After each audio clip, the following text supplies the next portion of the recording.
ഇപ്പോഴിതാ American president Donald Trump പുതിയ ഭീഷണിയുമായി രംഗത്തെത്തിയിരിക്കുകയാണ്. ട്രംപ് പറയുന്നത് ഇറാന്റെ ആണവ കേന്ദ്രത്തെ നമ്മൾ ആക്രമിക്കും എന്നാണ്. ഇറാന്റെ ആണവ കേന്ദ്രം തകർക്കുന്നത് ഒരു അനിവാര്യതയായി മാറിയിരിക്കുന്നുവെന്നാണ് അമേരിക്കൻ പ്രസിഡന്റ് ഡൊണാൾഡ് ട്രംപ് പറയുന്നത്. ആണവ കേന്ദ്രമായിട്ടുള്ള പിക്സ് മൗണ്ടനെ ആക്രമിക്കുമെന്നാണ് അമേരിക്കൻ പ്രസിഡന്റ് ഡൊണാൾഡ് ട്രംപ് ഭീഷണിപ്പെടുത്തിയിരിക്കുന്നത്. മിഡിൽ ഈസ്റ്റിൽ യുദ്ധത്തിന്റെ ജ്വാലകൾ വീണ്ടും പടർന്നു പിടിക്കുകയാണ്.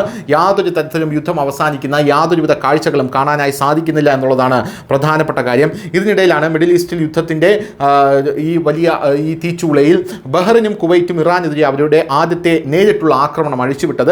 ഇറാനിയൻ സമുദ്രാതിർത്തിയിൽ LPG ടാങ്കർ ആക്രമണത്തിൽ നിന്ന് 28 ഇന്ത്യൻ നാവികരെ അത്ഭുതകരമായി രക്ഷപ്പെടുത്തി എന്നുള്ള വാർത്ത പുറത്തു വന്നതിന് പിന്നാലെയാണ് ഇപ്പോൾ ബഹ്റിനും കുവൈറ്റും ഒരുമിച്ച് ചേർന്ന് ഇറാനെതിരെ ആക്രമണം അഴിച്ചുവിടുന്നു എന്നുള്ള റിപ്പോർട്ട് പുറത്തു വരുന്നത്. സൗദി അറേബ്യ അടക്കം ബഹ്റിനും കുവൈറ്റിനും പിന്തുണയുമായി രംഗത്തെത്തിയിട്ടുണ്ട്. അതിനിടയിലാണ് ഇപ്പോൾ അമേരിക്കൻ പ്രസിഡന്റ് ഡൊണാൾഡ് ട്രംപ് ആണവ കേന്ദ്രത്തിന് നേരെ നേരിട്ടുള്ള ആക്രമണമാണ് ഇനി നടത്താൻ പോകുന്നത് എന്ന പ്രസ്താവനയുമായി ഇപ്പോൾ രംഗത്ത് വന്നിരിക്കുന്നത്. News desk news Malayalam.